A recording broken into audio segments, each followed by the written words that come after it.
Windows installation stick ကိုဘာမှမဝယ်ဘဲနဲ့ကိုယ့်ဘာသာကိုလွယ်လွယ်လေးဖန်တီးလို့ရပါတယ်ဘယ်လိုလုပ်မလဲ browser တစ်ခုကိုဖွင့်လိုက်ပါပြီးလို့ရှိရင် Windows installation media ဆိုပြီးရိုက်ရှာလိုက်ပါအပေါ်ဆုံးမှာတွေ့ရတဲ့ website ကိုဝင်လိုက်ပါ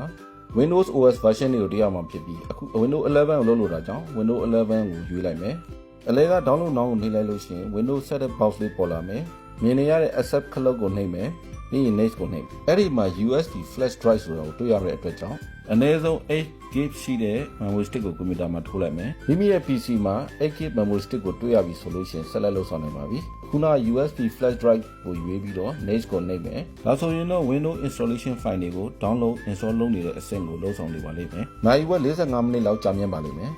ပြီးသွားပြီဆိုရင် finish ကိုနှိပ်လိုက်ပါ this PC မှာ memory stick ပုံမှာယခုလိုမျိုးပြနေပါလိမ့်မယ်တက်ထားတဲ့ memory stick ကိုဖြုတ်လိုက်လို့ရပါပြီ Windows installation stick ဖန်တီးပြီးပါပြီကွန်ပျူတာအသုံးပြုရတာပုံမလွယ်ကူစေဖို့ 1G ကို follow လုပ်ထားပါ